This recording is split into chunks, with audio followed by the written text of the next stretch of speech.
offense was a disaster. The special teams had more penalties. The defense caved in the fourth quarter like they always do. Devondre Campbell was AWOL. I don't know how many more things could go wrong, but the Niners are not mathematically eliminated, but they are essentially all but eliminated from the NFC playoff picture. Chase Senior in the house on a Friday like he always is. Chase, without me leading you in any direction, what was your thoughts on last night? Pathetic, embarrassing, a great opportunity blown. You're at home on a short week against a divisional rival. You have an opportunity to right your wrongs inside the NFC West and firmly control your destiny the rest of the way. You have lost in the lead up to this game 3 divisional games when leading with under 2 minutes to go. And now you'll only have 1 divisional win. The Niners are winless at home against NFC West opponents this year and in a must-win spot. Gotta have it. Coming off a game in which start to finish, you had your best offensive game of the year, 38 points against a top 10 defense. You have momentum and good vibes in your favor. You lay a straight-up egg. San Francisco with the second least amount of yards in a game coached by Kyle Shanahan since he took over in 2017, and they muster 6 points. It was really embarrassing and a sad way to go out. It's like an old fighter who has one more fight, who's over the hill, and you probably know that he's done, but you're hoping that that fighter has one more fight, and they don't. They're just completely washed, and this Niner season is completely over. No doubt. Though they're mathematically still alive, shockingly. Less than a 1% chance, Larry. So you're saying there's a chance. Who do you blame this offensive debacle on? According to PFF, the Niners allowed 19 quarterback pressures last night. Purdy 5, McKivitz 4, Brendel 3, Banks 3, Moore 3, Saubert 1. Was it the O-line? Was it Shanahan? Are you here to blame Purdy? Is it the lack of weapons?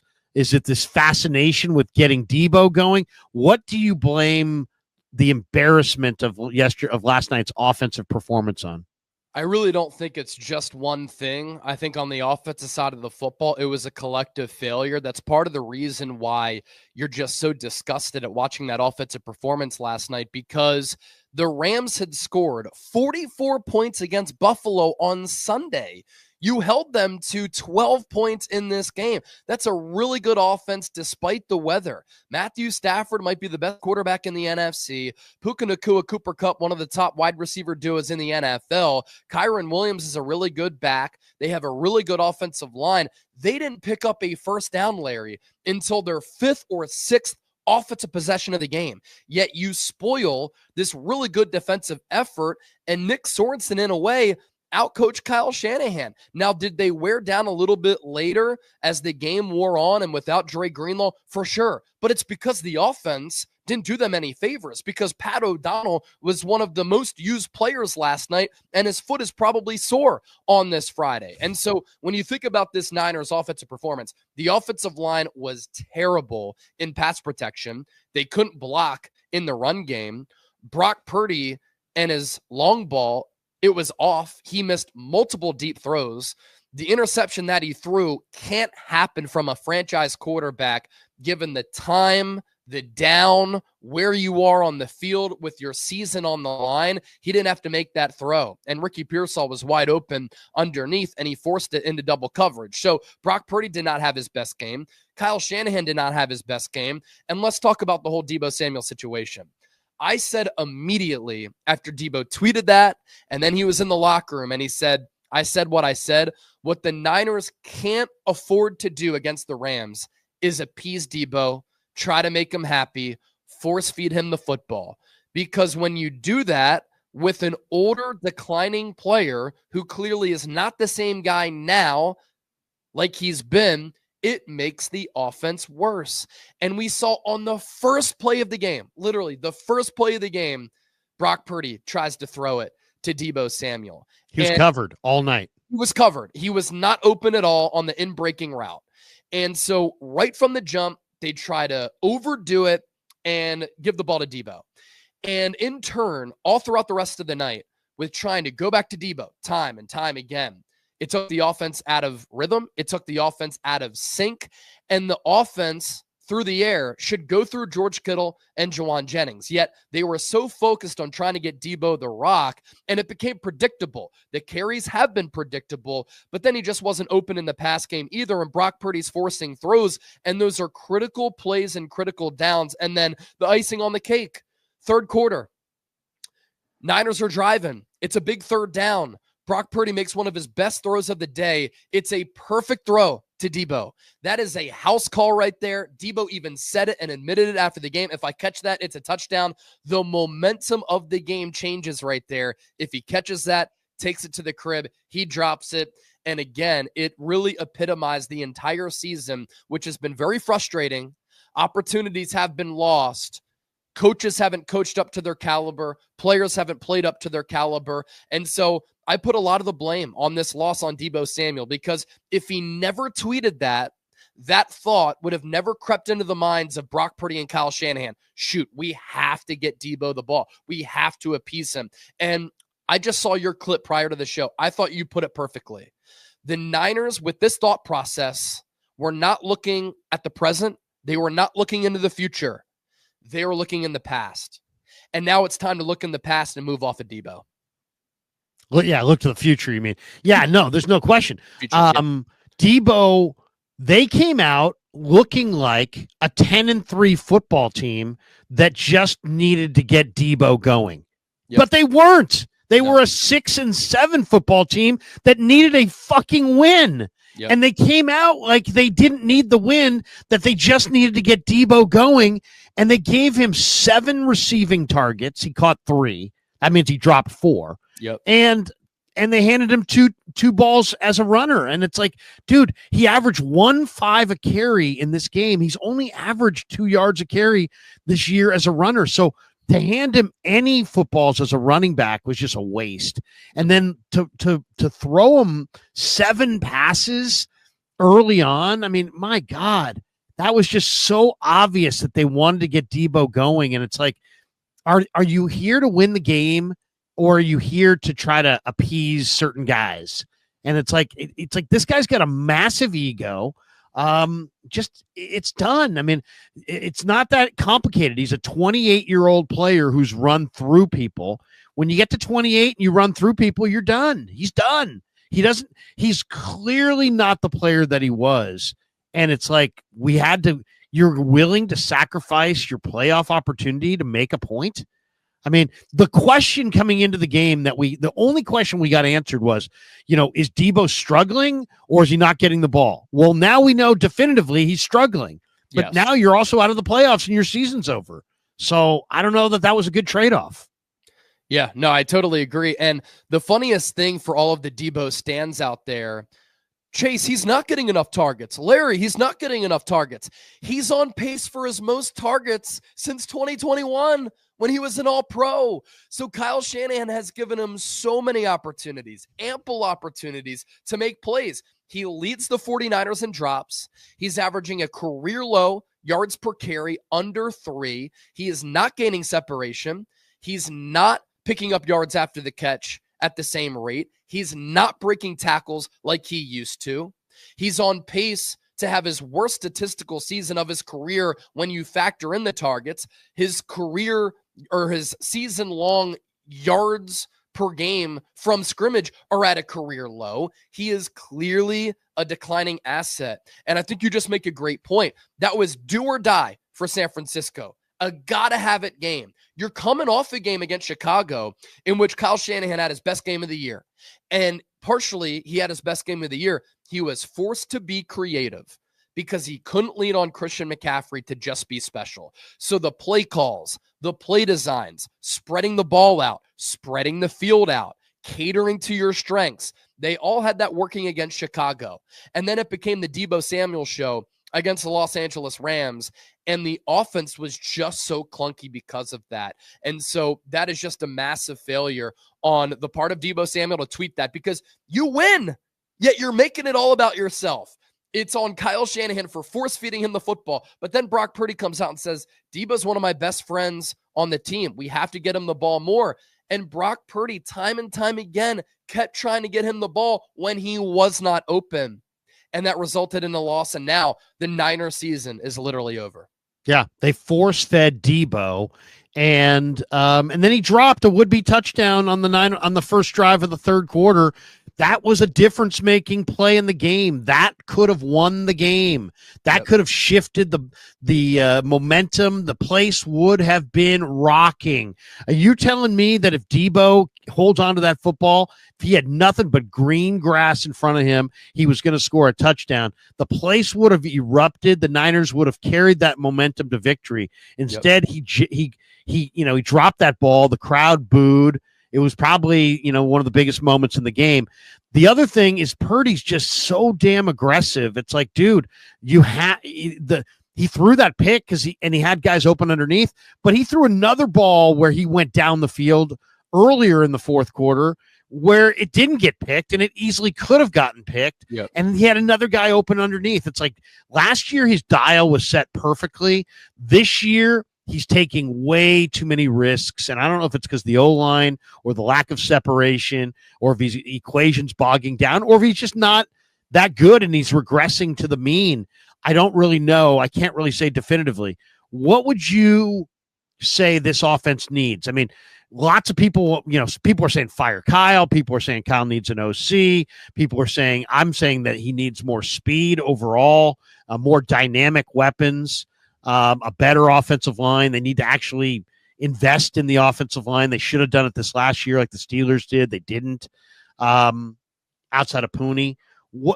Where are you with Kyle? How much blame do you put at his feet? And what's the solution for this offense going forward? You don't have a lot of flexibility as far as your skill position players. I think that realistically you can move on from Deebo Samuel. Do you trade him for a fourth, fifth round pick? I think that you can accomplish that, and I think a team might be willing to bring him in. So let's say they move off of Deebo Samuel. Brandon Ayuk is locked in. Jawan Jennings is locked in.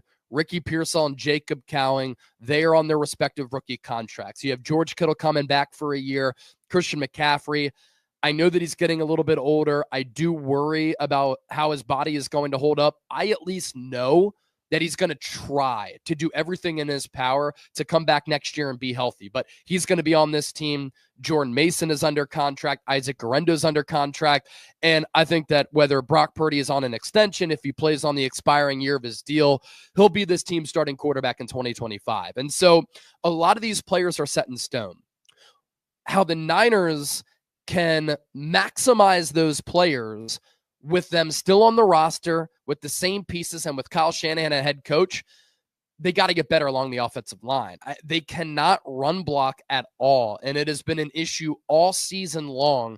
And when that is the backbone and the foundational element of your offense, which then sets up the pass game, especially play action in Kyle Shanahan's offense, and his pass game is already a little bit questionable as far as the concepts and the thought process behind it.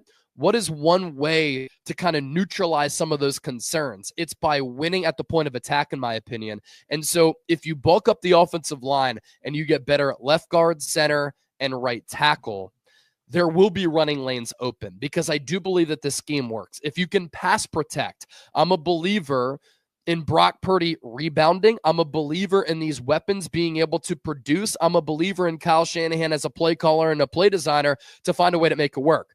But it all results in a really ugly offensive season when you can't run block, you can't pass protect, and then guys aren't getting open.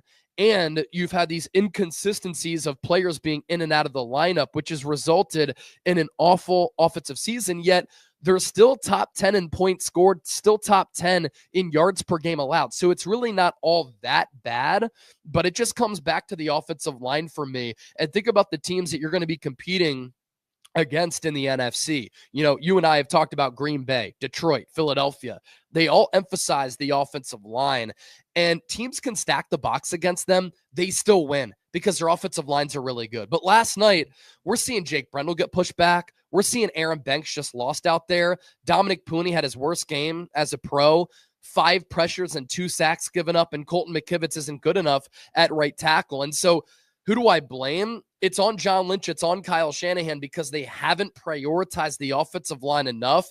But if they get better up front, I do believe that this offense can improve dramatically. How good's Mekhi Becton been this year for the Eagles? Has he been good or not? Amazing. I know he's a free agent at the end of the year. I mean, in some ways, I really admire that pickup. They looked at a failed offensive tackle with the Jets and said, we can have this guy be a dominant run blocking guard.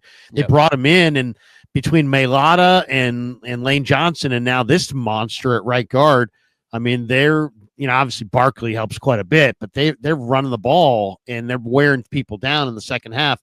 What do you think of going after a guy like Becton on your offensive line? I mean, I know he's got some of his own issues. He may not fit the scheme perfectly, but man, he is strong at the point. I mean, if you're talking about moving people, uprooting people, you got a decent chance if you got a guy like Mekhi Becton at 380 or whatever he's at. Yeah, and the issue there is 4 of the last 5 years when the Niners have made these deep runs, they've prided themselves on beating teams up, at being very physical and wearing them down. 2 years ago or last year, maybe combined 2022 and 2023, we kept bringing up that stat. What is the record of teams after they play the Niners? Right. It was atrocious. Yeah, because San Francisco would really beat them up. And so they're trying right now this year to play that physical smash mouth brand of football, yet they lack the horses along the offensive line to accomplish that.